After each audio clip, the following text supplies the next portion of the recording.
사람들은 나름대로 다 가치관이 있죠. 그리고 어떤 삶의 스타일이 있습니다. 성향이 있죠. 어떤 일을 해나갈 때 아주 열정적으로 하는 사람이 있고, 또 확짝지껄하게 움직이면서 사시는 분이 있고, 조용하게 자기 삶을 관리하면서 맡겨주신 일들을 감당하곤 합니다. 사람들마다 다 다른 거지요. 사람은 여러 종류가 있습니다. 스타일도 다르고 가치관도 다르고 방법도 다 다릅니다. 그러나 삶의 스타일이나 인생관이 다르다 할지라도 모두가 원하는 게 있죠. 그게 뭘까요? 행복해지는 거 아니겠어요? 행복을 위해서 열심히 사는 거지요. 그리고 기쁨을 누리기 위한 그런 삶을 사는 겁니다. 모든 사람은 행복해지기를 원하지 불행해지기를 원하는 사람은 아무도 없습니다. 그게 안 되니까 분노가 일어나고, 그리고 편법을 사용해가지고 뭔가 차지해 보려고 몸부림치고 이러다가 보니까 죄악을 범하고, 또 세상에 법정에 나아가서 문제도 일어나고 사람을 죽이기까지 하는 그런 안타까운 일들이 일어나는 것이 우리가 사는 세상 아니겠습니까? 범죄를 저질른 사람들에게 물어봐도 내가 환경이 좋았더라면 이러진 않았을 겁니다. 대동소이하게 그 말을 합니다. 그러면 인간의 행복과 불행은 어떤 차이가 있을까요? 하나님이 우리에게 이 시간을 주셨잖아요. 하나님이 우리에게 에너지를 주셨지 않습니까? 하나님이 주신 그것을 얼마나 기쁨을 누리느냐, 그 차이 아니겠어요? 하나님이 주시는 것을 받고도 기쁨을 누리지 못한다면 마음은 어떻게 되죠? 날마다 착잡해지죠. 가라앉습니다. 우울해지는 거죠. 그러면은 하나님이 원하시는 참된 행복을 맛볼 수 없다는 겁니다. 기쁨은 어디서 올까요? 인생에 만족에서 오는 거 아니겠어요? 그죠? 만족이 있으면 참 기쁜 거죠. 그런데 그 만족이 어디서 얻을 수 있나요? 세상 것들은 먹으면 먹을수록, 마시면 마실수록 갈증나는 소금물 같아가지고 아무리 많이 가져도 더 갖고 싶은 것이 인간의 욕심입니다. 타락한 인간의 심성들은 그렇다는 얘기죠. 이런 상황이 되면 여러분 행복합니까? 물으면은 다들 이렇게 쭈삣쭈삣하죠. 예수 믿는 사람들에게도 당신 행복합니까? 글쎄 하나님 목사님, 그게 행복이란 게 말입니다. 이렇게 또 토를 달아요. 여러분 어떠신가요? 행복하시나요? 또 기쁨이 넘쳐나시나요? 한번 돌아보세요. 행복하지 않습니다. 기쁘지 않습니다. 그러면은 자기 스스로 질문해야 되지. 내가 말하는 행복은 어디서 오는 건가? 내가 말하는, 내가 생각하고 있는 기쁨은 어디서 오는가? 성경에서 정말 말하는 행복은 어디서 오는 것이고, 성경에서 말하는 기쁨은 어디서 오는 것인가? 이런 것들 돌아봐야 되잖아요. 복음을 전하다가 로마 감옥에 차디 찬 감옥에 갇혀 있는 사도 바울은 우리 세상적인 가치관으로 봤을 때 행복해 줄 수 있는 조건은 하나도 없습니다. 기뻐할 수 있는 조건도 하나도 없다는 거죠. 얼마나 답답하겠습니까? 그리고 얼마나 분노가 일어나겠습니까? 내가 주를 위하여 이렇게 죽도록 충성했는데 결과가 이것밖에 안 됩니까? 라고 하소연하고 탄식하고 분노를 일으키면은 그렇게 하는 사람의 행복과 기쁨의 근거는 어디에 있는 거죠? 세상 가치관에 있는 거죠. 세상 가치관에 의했으면 사도 바울은 정말로 실패한 자고 낭망할 수밖에 없고 절망감에 빠질 수밖에 없습니다. 죽도록 주를 위해서 충성했는데 이게 결과가 이렇습니까? 라고 돌아보면서 외친다면 그렇지 않겠어요? 그런 상황에 있는 사도 바울이 뭐라고 외칩니까? 항상 기뻐하라. 항상 기뻐하라는 그 근원이 어디서 오느냐는 거죠. 이건 참 우리들이 이 어려운 상황에 처해 있을 때, 코로나19 같은 이 정말로 사람을 괴롭히고 우울하게 만드는 이 상황 속에 있는 저와 여러분들이 스스로 날마다 질문을 던져야 되는 거죠. 목회하고 있는 우리 목사님들이 늘 그렇습니다. 정말로 우리의 행복은 어디에 있고 우리의 기쁨은 어디에 있고 정말로 목회를 잘한다 못한다의 기준을 어디에 둬야 되느냐. 늘 우리 서로 모이면은 그런 질문을 주고받곤 합니다. 성경에서 답을 주시죠. 뭐라고 이야기하나요? 하나님 안에 있는 자가 가질 수 있는 기쁨, 그것을 맛봐야 된다는 거죠. 그러니까 오늘 말씀을 통해서도 하나님 우리에게 강력하게 강조합니다. 기쁘게 사는 것 하나님 뜻이라는 거죠. 그러면 다시 질문하지 않겠어요? 목사님, 기쁠 게 있어야지 기쁘지요. 뭔가 행복할 근거가 있어야 되지 않습니까? 그 근거가 뭐냐고요. 이 부분이 오늘 말씀에서 우리에게 답을 주고 있습니다. 이 시편 30편은 다윗이 지은 시편이에요. 다윗이 지었는데 다윗은 죽음의 문턱까지 가서 그 위기 상황을 극복하고 난 이후에 하나님을 찬양하고 감사하고 고백합니다. 어떻게 고백하는지 먼저 우리 결론적으로 한번 보고 갈까요? 시편 30편 12절입니다. 11절 12절 다 같이 한 목소리 읽겠습니다. 주께서 나의 슬픔이 변하여 내게 춤이 되게 하시며 나의 베옷을 벗기고 기쁨으로 띠띠우셨나이다. 이는 잠잠하지 아니하고 내 영광으로 주를 찬송하게 하심이니 야훼 나의 하나님이여 내가 주께 영원히 감사하리다. 엄청난 이 기쁨의 감격에 대해서 고백하는 거죠. 슬픔이 변하여서 춤이 되게 하고 베옷 뭡니까? 통에 자복하며 정말로 초상집에 가서 통곡할 때 입는 옷 그걸 벗기시고 그러니까 모든 슬픔의 사건들을 벗기시고 뭘 띠를 띄우시나요? 기쁨으로. 누가 그렇게 하시나요? 우주 만물을 창조하신 하나님이 그렇게 하신다는 그 고백입니다. 그러니까 다윗은 야훼 하나님 때문에 하나님 기쁨을 감출 수가 없습니다. 이 고백이죠. 여기 집중을 하고 있습니다. 우주 만물을 창조하신 하나님, 살아계신 하나님, 죽은 자도 살리시고 없는 것도 있게 하신 하나님, 그 하나님을 아버지로 섬기고 있는 저와 여러분의 신앙 고백도 이렇게 되어야 되는 것 아니겠습니까? 오직 야훼를 인하여서 기뻐하고 즐거워하고 누가 물을 때 당신 행복합니까? 라고 물었을 때에 머뭇거리지 않고 저는 행복합니다. 이유는 내가 사랑하는 하나님이 계시기 때문에 하나님 한 분이면 만족합니다. 이것 아니겠습니까? 남녀간에 서로 사랑해서 너만 있으면 돼, 당신만 있으면 돼, 이런 신앙 고백과 함께 아름다운 가정을 꾸미면서 자녀들을 양육하고 우리 삶을 영위해 나가는 것 아니겠습니까?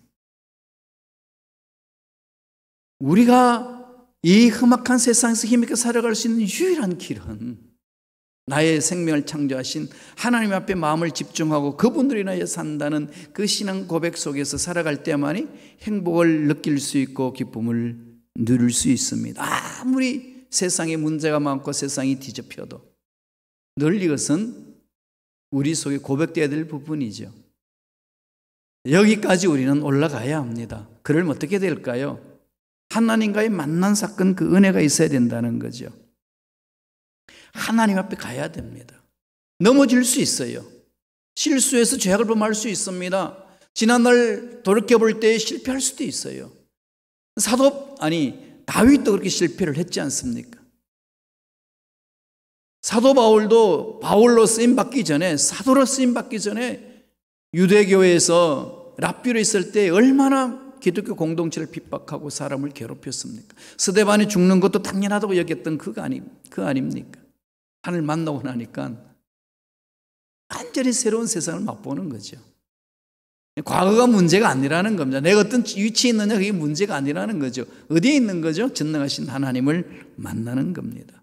다윗도 넘어졌을 때 오늘 시편 30편 8편에 보면 이렇게 부르짖습니다. 야훼여 내가 주께 부르짖고 야훼께 간구하기를 하나님께 부르짖고 달려가니까 하나님이 회복시켜 주신다는 거죠.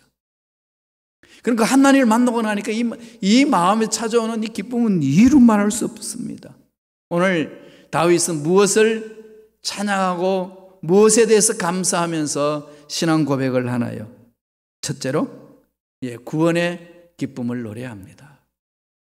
죄로 인해서 영혼이 죽었었는데 도저히 살아갈 소망이 없었는데 하나님으로 인하여서 나의 모든 죄가 씻음받고 살 소망이 생기고 지옥 같은 그 상황에서 벗어났습니다. 감격하면서 외치는 거죠. 말씀을 볼까요? 30편 1절입니다. 다 같이 우리 한 목소리로 천천히 읽겠습니다. 야훼여 내가 주를 높일 것은 주께서 나를 끌어내사 내 원수로 하여금 나로 말미암아 기뻐하지 못하게 하심이니이다. 주님을 내가 높이는 게 있습니다.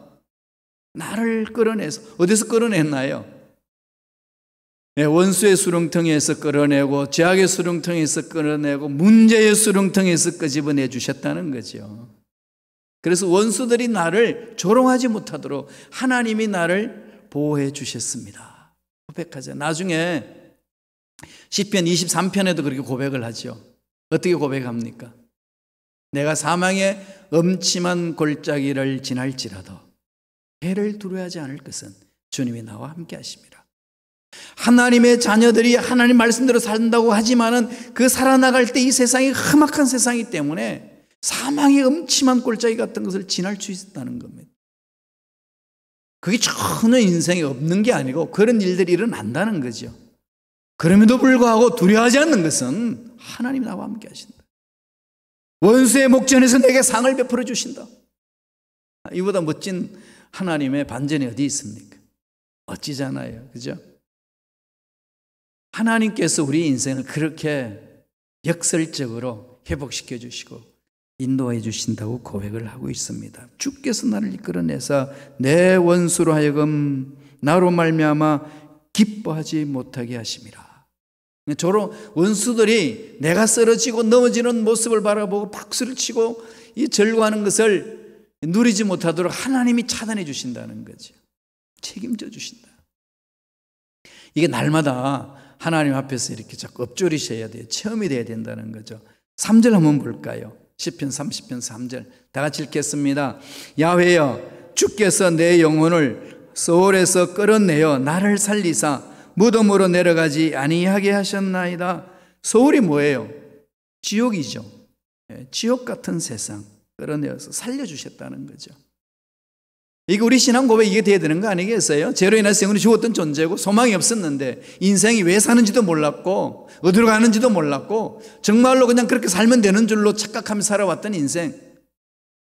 지난날 돌아보면은 정말로 기억조차도 하고 싶지 않는 그런 사건들 많았는데 하나님이 사랑하시사 독생자 예수를 풋내주시고 믿게 하시고 자녀로 삼아서 그 지옥 같은 세상에서 벗어나게 하셨다는 것.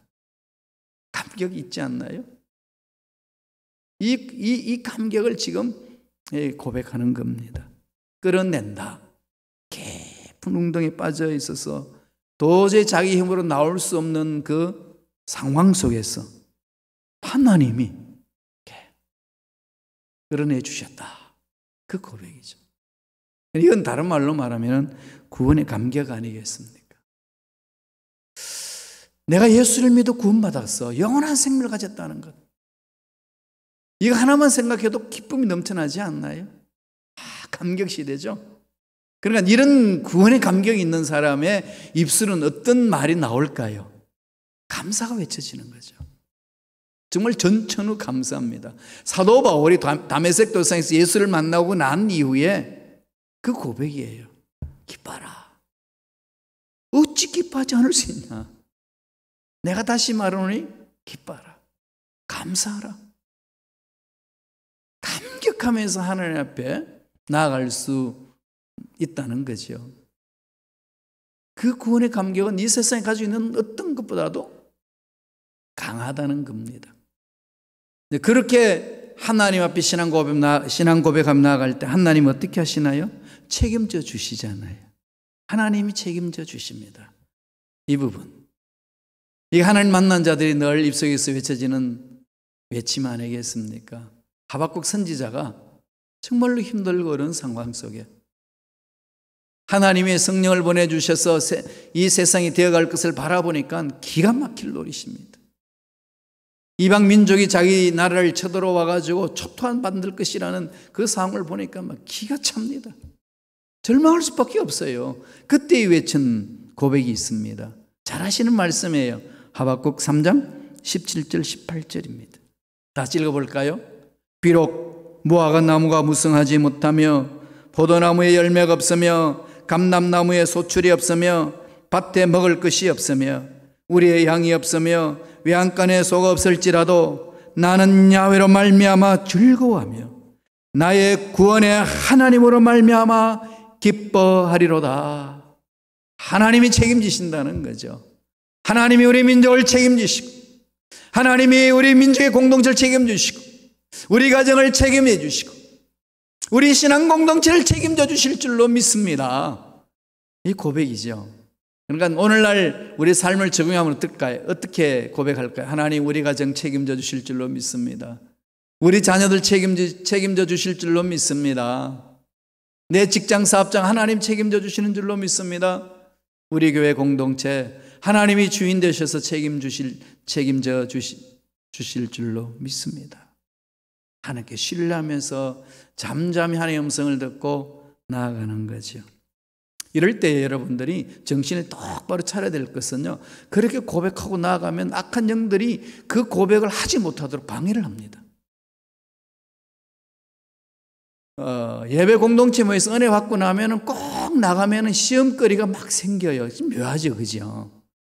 그 당시 아무 일도 아닌 것 같은데 그게 퍽 치고 들어올 때에 마음이 확 뒤집혀질 때 있습니다. 물론 우리가 서로 조심해서 이렇게 관계를 맺고 또 눈빛이나 마음의 자세나 말투나 조심해야 되지만 인간이 연약하기 때문에 그게 눈빛 보내는 거라든지 미술을 보내는 거라든지 말투가 그 사람이 원하는 100% 원하는 대로 하기가 쉽지 않잖아요. 그런데 이거를요 악한 영이 장난친다는 걸 꼭 명심하세요. 오늘따라 목사님의 눈빛이 왜 그래? 은혜 다 받다가 나가다가 그냥 시험 든 거예요. 시험이 듭니다. 악한 영들이 그렇게 민감하게 사람들의 마음을 만져버려요. 이럴 때 늘 여러분 영적인 싸움이라는 걸 가지셔야 돼요. 그 부분이거든요. 그래서 내가 금요일 날도 말씀을 드렸는데 기도회 때에 우리 목사님들하고 만나면 꼭 그 말씀을 합니다. 우리 여러분 양은 제 길로 가는 게 양이다. 목자가 양이 제 길로 간다고 가슴을 치고 괴로워하고 도저히 안 바뀌는 그 양을 데리고 내가 뭐 한단 말인가? 이 한탄함이 주저앉으면 안 된다. 목자는 양이 제 길로 가는 걸 즐겨라. 원래 그런 건데 어떡할 거냐? 그럼 뭐 하는 거죠? 하나님 바라봐라. 하나님 바라봐라. 지금 우리 북미 총회 대학원을 이 시카고에 세우려고 이렇게 여러 가지 하다가 여러 가지 어렵고 힘들고 잘 진행하다가 또 본부 이사회에서 그것보다는 다르게 하는 게 좋겠다 해서 LA에 있는 인터내셔널 Theological Seminary를 이렇게 운영하는 이사들하고 같이 회의를 하고 해서 우리가 공동으로 운영하기로 했어요. 그래서 신학대학원을 IT에서 준말 IT에서 신학대학원인데요. 대학원 과정이에요. 신학, 목회학 석사, 목회학 박사. 이 부분을 이제 우리가 개설을 했어요. 9월 달부터. 그래서 제가 이제 이사로 참여하고 교수요원으로 참여하면서 일을 하는데 온라인으로 공부를 해요. 이젠 온라인으로 이 코로나 때문에 온라인으로 공부만 해도 학위가 나와요. 정부가 그렇게 허락을 했습니다. 줌으로 이제 강의를 하죠. 이제 목요일마다 제가 강의를 해요. 저녁 7시부터 밤 11시까지 4시간 4학점을 하는데요. 다들 그냥 눈빛이 또렷또렷합니다. 이게 완전히 극한 상황이 오니까 더 하신 것 같아요. 집중을 하는데. 그럴 때마다 제가 던지는 게 그겁니다. 양은 제 길로 간다고 성경 이사야가 선언했습니다. 절대로 잊지 마세요. 그래서 목자가 필요합니다. 우리의 목자는 주님이셔요. 우리가 제 길로 간다고 주님 우리 버리지 않듯이 우리가 종으로 부르심을 받은 이상 양들이 제 길로 간다고 그것 때문에 상처받고 시험 들고 더 이상 목회 못한다, 더 이상 일 내가 갈 길 아니라고 마음을 접지 맙시다. 악한 영들이 장난칩니다. 늘 그걸 강조해 주고 있어요. 병신도 지도자들이 늘 느껴야 될 그 부분 아니겠습니까? 예수님을 전하는데, 복음을 전하는데 안 들어요. 그냥 지 마음대로죠. 그건 당연하다고 느끼고 접근하셔야 돼요. 날만큼 해서 이걸 접지 말라는 거죠. 하나님의 능력을 사모하며 갈 때에 하나님 붙들어 주십니다. 내가 구원받은 감격이 있잖아요. 그죠? 이런 말할 수 없는 감격이 있습니다. 그럼 늘 기뻐할 수밖에 없는 거죠. 주신 기쁨을 누려야 돼요. 누리셔야 됩니다. 시편 47편 1절 보실까요? 다 같이 한 목소리 읽습니다. 너희 만민들아 손바닥을 치고 즐거운 소리로 하나님께 외칠지어다.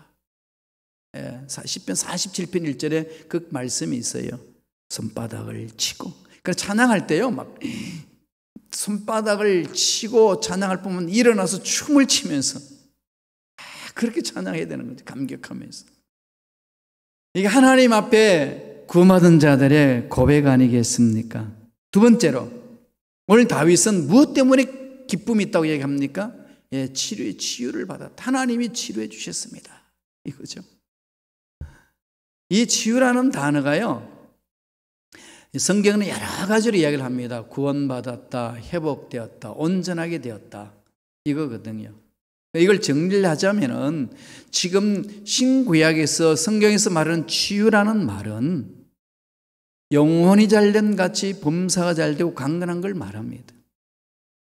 영혼이 구원받아서 내 마음이 치유가 되고 내 생각이 치유가 되고 내 삶이 치유가 되고 내 육체가 치유되는, 이것을 히브리 말로 딱 한 단어로 정리하는 것은 샬롬이에요. 샬롬이 있는 상태. 직장이 어떤 상황이 있든, 사업장이 어떤 상황이 있든, 가정이 어떤 상황이 있든 하나님과 함께하는 자에게 찾아오는 그 샬롬이 있는 거예요. 하나님과 함께하면 그 샬롬이 있거든요. 그 샬롬 속에서 하나님의 임재를 있다는 것을 체험하는 거 아니겠어요? 그 속에 지혜가 있고 능력이 있는 거죠. 가지고 있는 문제들을 성령의 지혜로, 능력으로 헤치며 가는 거지요. 하나님의 역사는 그렇게 일어나는 겁니다. 시편 30편 2절을 보세요. 뭐라고 이야기하는지 다 같이 읽겠습니다. 야훼 내 하나님이여, 내가 주께 부르짖음에 나를 고치셨나이다. 나를 고쳐주셨습니다. 나의 불안을 없애주셨습니다. 나의 허물을 없애주셨습니다. 나의 질병을 치유해주셨습니다. 야훼 라파 하나님께서 나를 고쳐주시고, 직장을 고쳐주시고, 사업장을 고쳐주시고, 앞날의 불확실한 나의 미래에 대해서 고쳐주셨습니다. 우리 생각을 막 고쳐주면은요, 이 생각이 밝아지잖아요. 밝은 이성이 되는 거죠. 생각이 밝아지면 예수님을 깊이 생각하게 되고, 예수님을 깊이 생각하니까 예수님이 누군지를 알게 되고, 내 인생 그분께 다 맡기니까 내 직장, 사업장, 내 앞날에 대해서 멋지게 계획할 수 있는 거죠. 설계할 수 있는 거죠. 하나님 앞에 매달리면요, 하나님이 그렇게 길을 열어주신다고요. 그럼 모든 것은 하나님 위해서 주어진다는 것을 말씀하는 거 아니겠습니까? 잘하는 말씀이 있죠. 요한 3서 1장 2절 말씀. 너무나도 잘하는 말씀 한번 읽어보고 갈까요? 다 같이 읽습니다. 사랑하는 자여, 내 영혼이 잘됨 같이 내가 범사에 잘되고 강건하길 내가 간구하노라. 사랑하는 자여. 하나님 우리를 사랑하셔서 감격하신다는 거예요. 여러분 자녀를 낳고 나서 자녀를 볼 때 감격이 있잖아요. 그죠? 신기하죠? 신비롭지요? 그 자녀를 바라보는 부모의 마음처럼 하나님 우리를 바라보시면서 감격하시는 그 모습으로 외치십니다. 사랑하는 자야, 내 영혼이 잘됨 같이. 이게 순서가 있죠, 그죠? 영혼이 잘 돼야 돼요. 그런 다음에 뭐가 되죠? 범사가 잘 되고 강건함이에요. 많은 분들이 전도하다 보면 그럽니다. 목사님, 내가 돈 좀 많이 벌고 시간 여유가 있으면은 교회 갈게요. 언제 교회 올까? 그러면은 못 와요. 이 세상에 여유 있는 세상이 있을 때가 언제 있습니까? 여유 있을 때 언제 여유 있죠? 죽을 때. 그죠? 아무 일도 안 하니까. 우리의 삶에 있어서 이 세상은 언제나 분주합니다. 언제나 문제가 나를 괴롭히는 거죠. 그 속에서 우리가 기쁨을 누릴 수 있는 유일한 길은요, 하나님께 집중할 때만 가능합니다. 이것 하고 나서 이후에 하겠습니다. 그러면 안 됩니다. 못해요. 제 경험상 그렇게 할 수 있는 사람 못 봤습니다.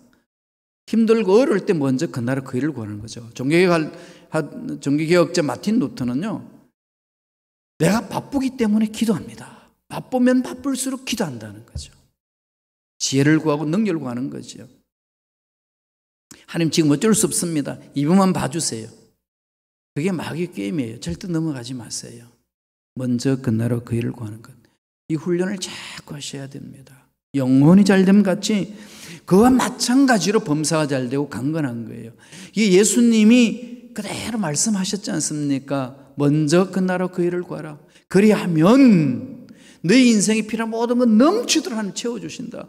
주님이 그렇게 말씀하신 분은 그런 말씀을 잘 안 듣고 자꾸 채워지는 것에만 관심을 두고 이 먼저 그 나라 그 일을 구하는 것에는 자꾸 소홀하는 거죠. 그럼 먼저 그 나라 그 일을 뭐겠습니까? 하나님 뜻을 구하는 것이고 하나님 앞에 매달려 부르짖는 것이고 하나님 말씀에 들어오는 것이고 말씀을 연구하는 것이고 말씀을 읽는 것이고 말씀을 써보는 것이고 말씀을 암송하는 것이고 한이 없는 거죠. 그래서 저도 요새 날마다 기도합니다. 하나님, 우리 순범시카고의 공동체에 추수할 일꾼들 보내달라고 기도하러 가신 주님 기도합니다. 추수할 일꾼들을 보내주시옵소서.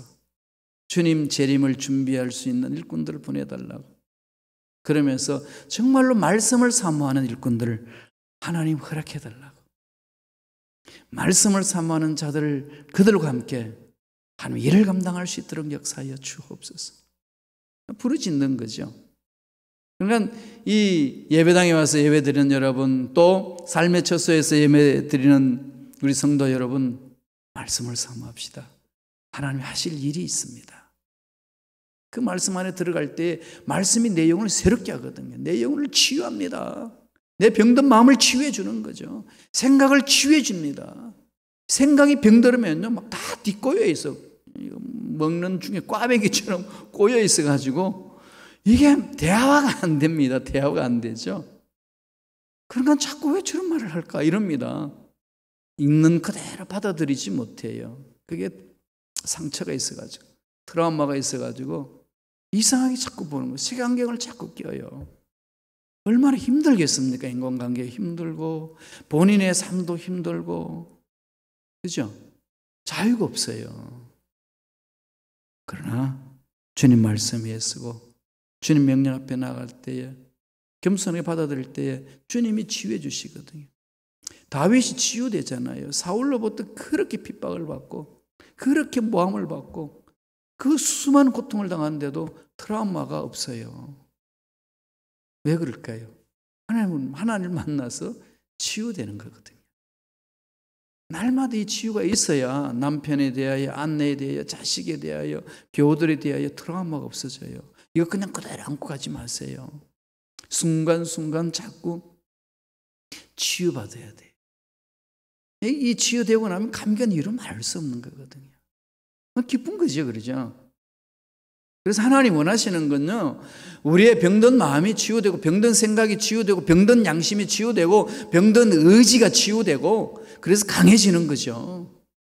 그래서 기쁨을 누리라는 거예요. 내가 너에게 이 시간을 줬는데 왜 못 기뻐하냐? 내가 너에게 살 수 있는 기회를 줬는데 왜 기뻐하냐? 내가 이렇게 기뻐하면 돼? 내가 이렇게 행복하면 돼? 막 불안해하고 그러지 말라는 거예요.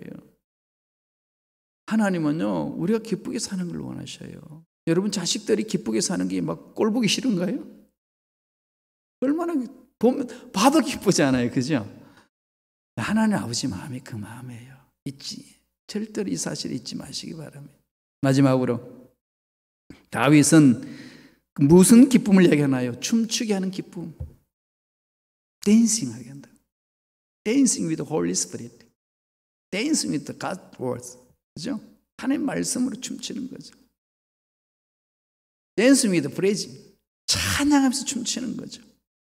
어떤 일이 있었길래 이렇게 가능하나요?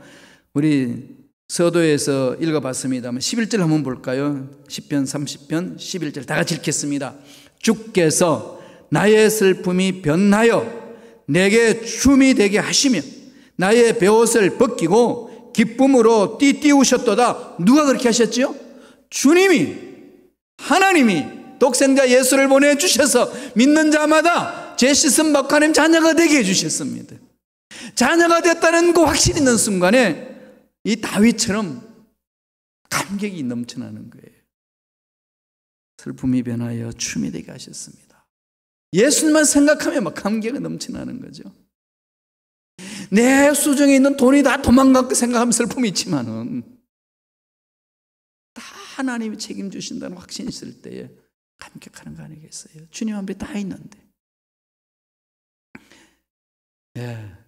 참 이 코로나19 사태를 경험한 전 지구촌, 전 나라들이 뭘 지금 제일 걱정할까요?